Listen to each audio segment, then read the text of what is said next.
Welcome to the 5 for 2 podcast with me, your host Adele, where we say no to careers where you're trading 5 days of misery for 2 days of fun. A place we discuss all things career, confidence, and money moves. I want to motivate, teach, and empower ambitious women to achieve more, earn more, feel more confident, and enjoy the work they do. It's all about believing you can have everything you want in your career and then going and getting it. So if you're ready, let's get into it.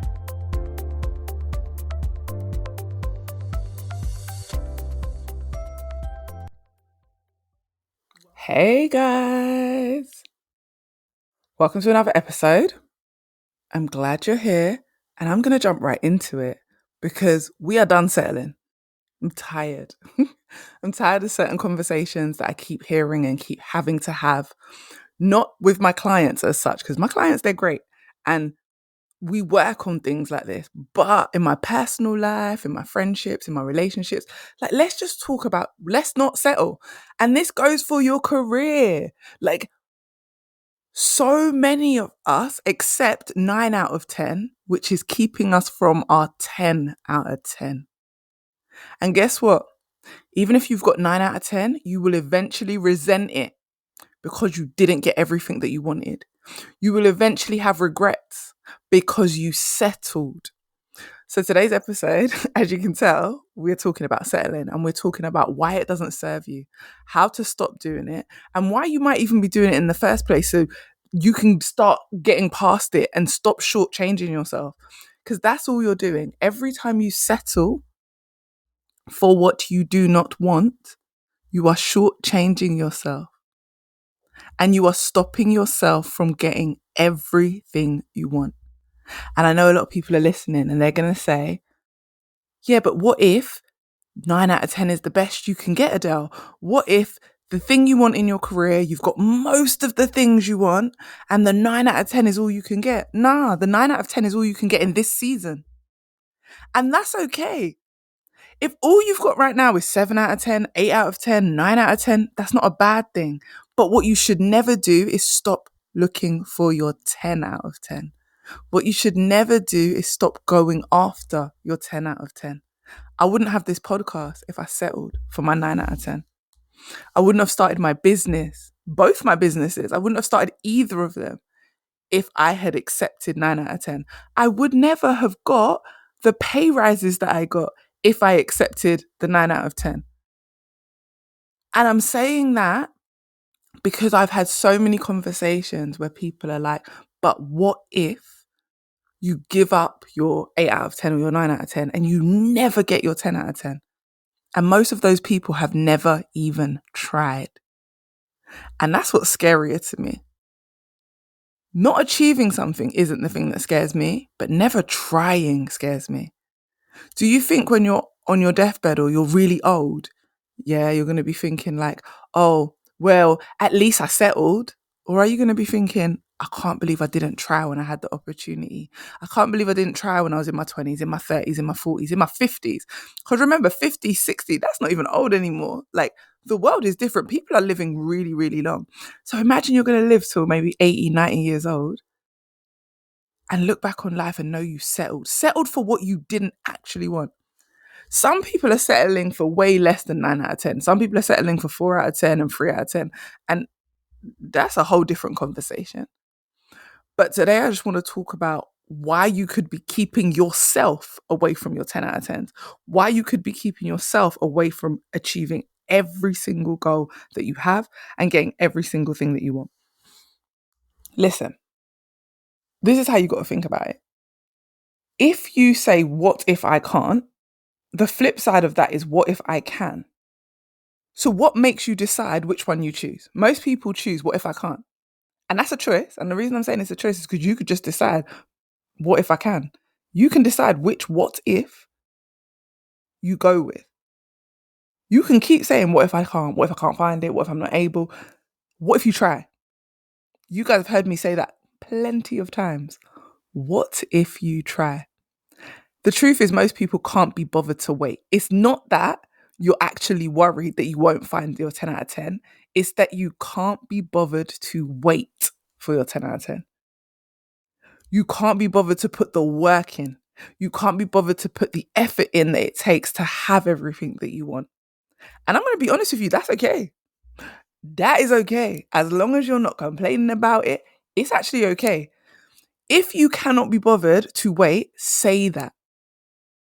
A lot of people that give you advice will say, but what if you give up on this and you never get the thing you want? What they're saying to you is they couldn't be bothered to do the things that you're about to go and do. And again, that is okay. But do not let people that cannot be bothered influence your decision. How many times have I said to you guys, I was told by someone I would never make it in recruitment and human resources. She said I just wasn't cut out for it. She said, this isn't for you, Adele. If you want me to, I've got good connections and I'll help you get an even better job in the teaching world. I'll help you get a better job in youth work or childcare, whatever you want to do, because I think you're great at that. But human resources, nah, this ain't for you. 2 years later, that same person tried to headhunt me because I was doing so well in recruitment. And guess what? At that point, when she tried to headhunt me, I moved into human resources. That same person who said, Adele, you're not cut out for this, then tried to headhunt me again about 4 years after she had said that. And that same person, I'm hoping, has heard my podcast, has seen me on LinkedIn, and has realized that it is 15 years later and I'm still in human resources. I've had a career across recruitment and HR. Guess why? Because I wasn't willing to settle. I was great at teaching. I was really good at teaching kids, really good. I loved it until I didn't love it anymore. And the minute I stopped loving it, I went to go and look for my 10 out of 10. If I had stayed in childcare, I would say to you guys, it would probably still fulfill me 7, 8 out of 10. I wasn't at the point where it was oh my gosh, this is a 2 out of 10. Nah, it was probably a 7 or an 8. That 7 or 8 wasn't enough for me. And it shouldn't be enough for any of you listening. Like I said, life has seasons. You might be in your 8 out of 10 season, working your way towards your 10. The gift of life is that we have another day. Every day you wake up, you have another opportunity to achieve your 10. And even if you've never seen anyone else achieve their 10 out of 10, someone has to go first. I don't know how many podcast episodes I'm going to have to say that on, how many Instagram posts I'm going to have to say it on, how many LinkedIn posts I'm going to have to say it on, but somebody has to go first. Why not you? Are you willing to go first, hold the door open, and let everyone else that you love and care about come through it? Someone had to do it first. Why not you? Think about what you want in life. And then ask yourself, why do you not think you're worthy of having those things? Is it because you've never seen it before? Is it because someone in your family told you that people like you or people like us, we don't achieve those type of things? Is it because, like me, you don't have a degree, but you want the director seat? You want to be a director. You want to be a manager. You want to own a business. Guess what? I've done all those things. Not having a degree is not your issue. Not understanding how to sell what you already have is the issue. And yeah, not having a degree means you may have to take a different route, put in a little bit more effort, do a bit more networking, jump through a couple more hoops. But it doesn't mean you can't get there. I've fallen on my face plenty of times before achieving the things that I've achieved. I will probably fall on my face at least another 20 times to achieve the other things that I want to achieve in life. Because isn't that the point of the journey? Isn't the point of the journey of life to figure out how to get the things you want that will make you happy? Because I'm going to be real with you, 9 out of 10 will make you happy for a period of time. But guess what? After a while, that one thing that you don't have, you'll keep thinking about it. It will keep sitting on your heart. It will keep niggling in your brain. It will keep tapping you on your shoulder. I'm going to give an example. Outside of the career word, I'm going to give an example. I know a lot of women who want to be married, but are with men who don't want to be married. I know women who want kids, but have chosen to be with men who don't want kids. I know women who are with men who do not like long nails and fake hair, but the women they're with love those things, but they have given it up to be with those men. And I have seen those same women years later walk out of those relationships, resent those men, end up having nothing but headache. Why? Because you settled for your 9 or out of 10 rather than going after your 10 out of 10. If you want to be married and the person you're with doesn't want to be married, that is a 9 out of 10. Especially if that's something you really want. And I'm not saying, oh, you don't mind either way. That's very different.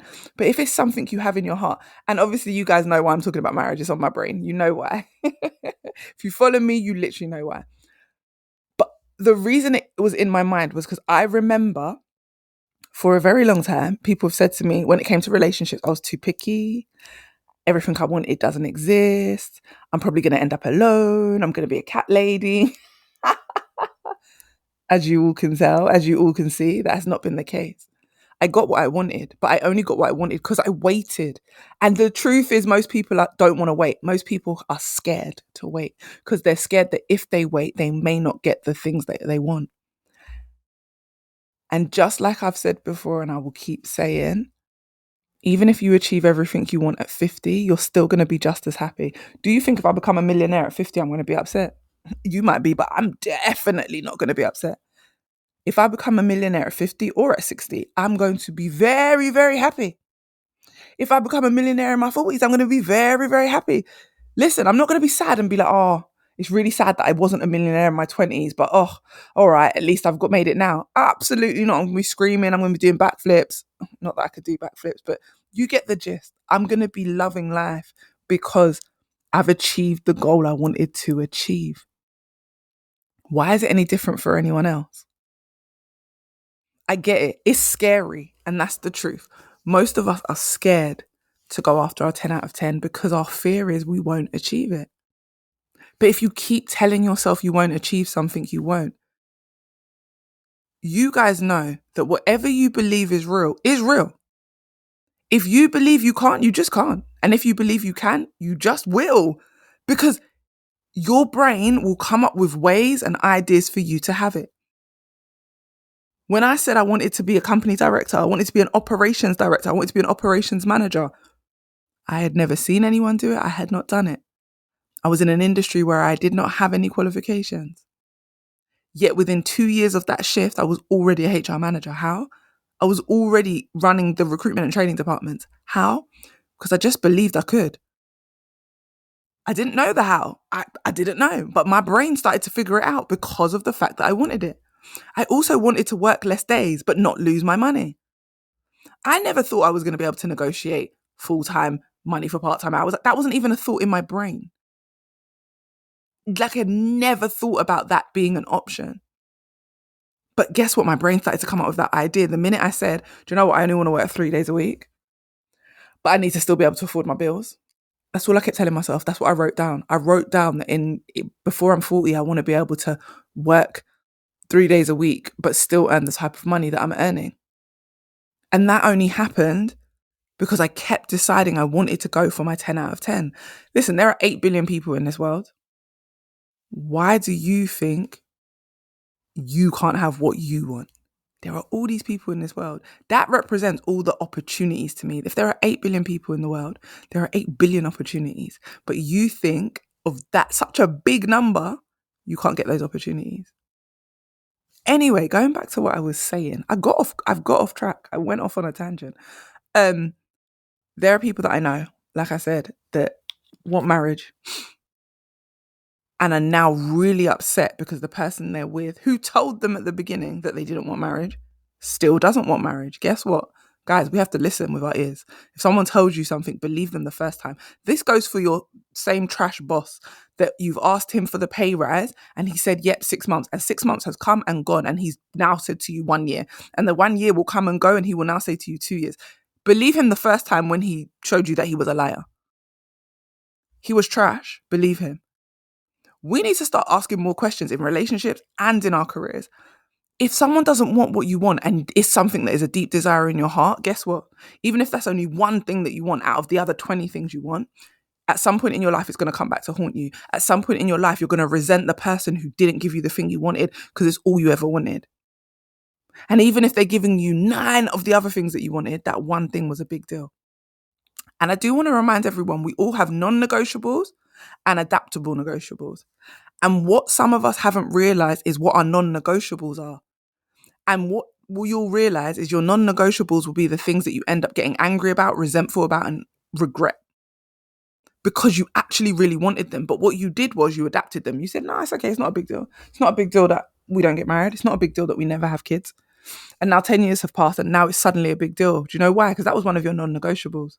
And you bent over backwards and you became flexible for a non-negotiable. So if you're listening to this right now, I want you to go away over the next week and write your list of non-negotiables when it comes to your career and your list of adaptable negotiables. Now, a non-negotiable, you might adapt right now for it, but long term is what you want. So if long term you want to work part-time but earn really good money, then I want you to put that as a non-negotiable. It's okay if right now that's not your reality, that's not your circumstance, because it can become your circumstance if you have decided not to settle where you currently are. Sometimes you are missing out on bigger opportunities because you stay in safety because you're like, okay, what I've got now is safe, so I'll stop looking. I tell all my clients, your first career move doesn't have to be the perfect move. Your next career move doesn't have to be the ideal job. It needs to be a stepping stone towards the ideal job. When I first moved into recruitment, I knew what the goal was. I eventually want to be a director of a company one day. I want to be a manager. I want to manage a HR team. I want to manage a lot of people. Like I knew what the goal was. That first move was absolutely not that. If you've listened to my story, you know I took a pay cut. I took a 4K pay cut. 3 or 4K, I always forget. And then within a month, I got a pay rise. And within that first year, I made more money than I'd ever made. Right. Because the first move, I didn't look at that as the be all and end all. I was like, right, I'm going to make this move. I'm going to stay here for 2 years. And then I'm going to use that 2 years experience to leverage myself into a more senior role. I did not know that I was only going to stay there a year and a half, leverage that experience and get a 5K pay rise, stay somewhere for 6 months and then get promoted, and then stay in that place for just under 2 years and get promoted like 3 times and end up as a HR and training manager. Who knew? But what I did know was that the first move wasn't the be all and end all. So if you're currently trying to change careers and you're getting offers, but they're not the perfect offer, if it gets you closer to the perfect offer, take it. Know what your non-negotiables are long term. A non-negotiable for me can be something that is long term. Like I've dated people that I knew didn't want to get married. But guess what? I knew they didn't want to get married. So I knew that we weren't going to end up together because that's my non-negotiable. So if they was never going to really change their mind, I knew we was never going to end up together. That's just reality. I'm being realistic. It's the same with my career. Learn to break up with your careers when they are not good for you. Certain jobs I've had, I knew going in, this is a 1-year move. This is a 6-month move. This is a 2-year move. I'm doing this for a period of time because I'm getting something out of it. Whether that's I'm getting a skill set that I don't have, whether that's I'm going to be able to network with people, whether I'm going to be in rooms with people that I would never have got access to before. There is a reason for everything. There is a reason and a season. What season are you currently in? And are you utilizing it so that you can get to your 10 out of 10? So many people will say things like, I want more money so I can travel. And then they go and take a job where they work so many hours, but they make great money. However, my question to them will always be, when are you going to get to enjoy that money or get to go and do all the traveling you talked about when you're working 60 hours a week? How? How are you going to do all this traveling? So actually, that job should be a stepping stone job. It should never be the stop. It should just be the stepping stone. You should utilize it to make loads of money, and then you should switch and start looking for the next role. I often tell my clients when they're in a stepping stone role, don't stop your job search. Stepping stone roles help you feel good, help calm your nervous system, help you relax so that you can go after what you actually want to go after. Remember, an adaptable negotiable is a thing that you don't care about that much. Like for me, if I'm working 2 days a week and getting all the money I want, remote working can become an adaptable negotiable for me. I want to work remote. I like it. I enjoy it. However, if someone was giving me all the money I want and said, I just need to come into the office every week, 2 days a week, but I'm getting everything I want, I can be adaptable with that. Versus, I don't want to work part-time for rubbish money. I don't care if it's remote. If you say to me, the job is remote, you only have to work 2 days a week, but the money is rubbish. That's not, no, I'm sorry. No, that's a non-negotiable for me. No, no, no, no, no. And if that's my current situation, for instance, if I currently was in a job where I'm working part-time, I'm not making good money, but I'm also remote, I will always be looking for the other side of the coin. I will never stop looking because I'm not willing to settle. Imagine I had trusted the people that told me I couldn't get into human resources. I would have stayed doing a career that was 8 out of 10. So I'm not saying I would have been unhappy, but I wasn't that happy at the time and it was 8 out of 10. I would have stayed there and I would have had that life. And I would have always wondered, what if I could have got into HR? And I would have looked at all the other people around me that I have seen transition into HR with no experience and qualifications. And I would have been like, oh, so it is possible. I should have waited. I should have done it. Some of you need to be more willing to wait. Just because something hasn't happened for you right now doesn't mean it won't. Now, if you can't be bothered to wait, that's fine. But just say that. Don't say, oh, I'm not risking my 9 out of 10 for a 10 out of 10 that might not exist. Stop saying that rubbish. Instead, say, I can't be bothered to wait. I can't be bothered to wait for the 10 out of 10. So I'm going to settle for what I have. Say that instead. I never recommend settling because now that I'm older, I see so many people looking back and being upset and angry with the choices they've made. And even if you're upset, remember, if you made the bed, you can unmake it. So it's not about, I made the bed, I got to lie in it. If you made the bed, you can unmake it, jump out and go do what you want to do. I'm not saying that settling has to be, that's it, you've settled, there's no other options. You can always make a change. And I'm hoping that anyone listening to this that currently feels like they're settling makes the decision to go after what they want, makes the decision to at least try. And it doesn't matter if it takes you a year, 2 years, or 10 years. If in the back of your mind, you always have that, your heart open, and you always know that thought, I could still get that thing, because you know you're still working towards it. The thing that I love is that when I talk about being a millionaire, I talk about it because I'm like, it could still happen. Why not? Why can't that happen? Why couldn't that be my reality? So I still think about it and I hold on to it. And even if it never comes, it will, because I'm not putting that out in the universe to say it never will come. It will come. But even if it didn't, do you know how much fun I'm having just trying to get there? Do you know how much fun I'm having just seeing my money increase? Trying to get there. Trying to be a millionaire. Even if I end up as a thousandaire. The fun has been trying. The fun has been not settling. The fun has been not becoming angry at myself or angry at my circumstances. Some people are angry with their circumstances. They're like, oh, it's not fair that these people can achieve this and I can't. You could have. But you settled. And I don't want to beat you up with the whole, you settled, you settled, you settled. I'm not trying to beat you up with it. I'm trying to get you to look at what might be making you resentful of your life. What might make you unhappy in your career. What is it that constantly is nagging at you? Is it that you gave in to one of your non-negotiables and actually you know this isn't what you want or where you want to be? What if you don't find anything better? Is a statement that I just can't stand.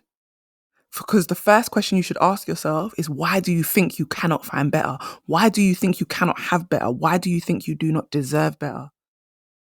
Why do you believe settling for what you don't want is your best option? Why do you think that you personally, that's the best you can ever get? Literally my best friend, not even one of my best friend, recently started her business. At these big grown ages, she decided to start her business. Why? Because why should you settle? You've enjoyed your life, you've been married, you've had kids, you've done all these things, but it was still niggling at you. You wanted more for your life and you realize you can have it and you realize, yeah, it took a different level of work, a different level of effort. But guess what? I'm so proud of her and I'm so happy to see it because she said 9 out of 10 is good, but 10 out of 10 is better. Be careful of using other people's measures for themselves in your life. And the reason I say that, and this is where I'm going to kind of end the podcast, is be careful of using other people's measures, is because you could be in your 20s, late 20s, and people are saying to you, why haven't you had kids yet? You're in your early 30s, why haven't you had kids yet? And yes, as women, we have biological clocks, and there are things we might need to do, you know, freezing eggs and all different types of things. There might be things we need to do if we want to have kids later in life. But stop letting people tell you that things aren't possible. Stop letting people tell you, listen, your biological clock tells you what is not possible. But at no point did it say we have to have kids in our early 20s. I did, but it doesn't mean that I had to. I got friends who had kids in their late 20s, early 30s, mid 30s. Listen, my aunt had the babies in her 40s. She was blessed that her reproductive kept working. And some of us aren't. And that might mean that having kids might be in a different way. You might have to go through a process. You might adopt children. Like, people always are like, oh, there's only one way. How many times have I told you there's 10 routes to any one thing? It's the same thing in your career. Be careful not using other people's measures. People saying to you, oh, it's too late now for you to change career. You're in your 30s. You've already got a family. You can't change your career. Why not? I started my business in my 30s. Why not? I started 2 businesses in my 30s. One of which you guys know. 9 years strong. How? Because I stopped using other people's measures. I stopped listening when people said, oh, you're a single mum, you're raising a daughter, you work a 9 to 5, there's no way you can start a business. Watch me. I love when people tell me I can't, because proving people wrong is my favorite pastime. I get annoyed when people tell me I can't. Why? Because you're applying your measures for your life onto my life. Do not measure your life with other people's. You may achieve the things you want in your 40s or your 50s. That's also okay. Nothing is too late. You might start the business in your 40s. You might start the business in your 30s. You might start the business in your 20s. Neither one of those people are wrong. The person that starts in their 20s, the person that starts in their 30s, and the person that starts in their 40s, neither are wrong.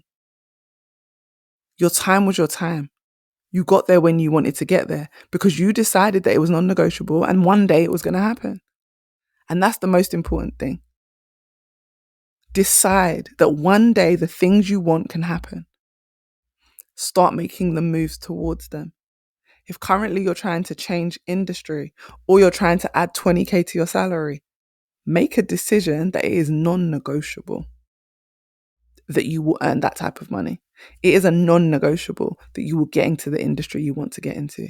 I worked with a lady at the end of last year who had been trying for 4 years to get into a new industry. And she said to me, I gave up for a year, but now I'm reaching out to you and I feel like this is my last resort. And the first thing I said to her was, it's never your last resort unless you give up. So whether it works now or not, keep trying. And listen, it was amazing that she was able to achieve, after all those years of trying, moving into a new industry, and not just moving into the industry, moving into management in that industry when she hadn't even been a manager in the industry that she'd been in for 10 years. She moved into management. She was running the show by the time we finished working together. It took her 3 months after trying for 4 years, because guess what? That was the time. That was when it was going to happen. That was what was meant to happen. Because her brain had never given up on the dream. Even though she'd given up for a year of trying, her brain always wanted that thing. She enjoyed what she did. It was her 9 out of 10, but she always wanted that 10 out of 10. And I'm going to be real, sometimes that 10 out of 10 will turn out to be a nightmare, but that's a whole nother conversation. Because sometimes you get everything you want and realize, wasn't quite what you wanted. But we can talk about that another time. For right now, don't keep having regrets. Don't settle, because eventually you will resent the settling. Keep trying. One thing I will say to you guys is, I'm happy I waited. Whether that's to find my person, whether that was to start my business, I'm happy I waited. And I never stopped believing I could have the things that I want. I never stopped going after the things I want. And I never will. Because even when you get disappointments, guys, that doesn't mean it was the wrong thing. It might have just been the wrong time or the wrong situation. The things you want are on your heart because they're for you. If even one person listening to this doesn't settle for their 8 out of 10 or their 9 out of 10 and they go after their 10 out of their 10 and achieve it, I'll be happy. Anyway, that's where I'm going to end it. Remember, do not use other people's measures to measure your life. And stop worrying about not being able to find better. Your 10 out of 10 is out there in every area of your life. I'll speak to you guys next week in the next episode. I hope you've enjoyed it. If you have enjoyed this episode, share it and come back next week and let's talk about something else. I hope this episode gave you exactly what you needed and motivated you to confidently take steps towards your next career move. If you enjoyed it, screenshot and share it on your socials, tag me on Instagram, and come join my community of amazing women working on leveling up their confidence and career. Thanks for listening, and see you next time.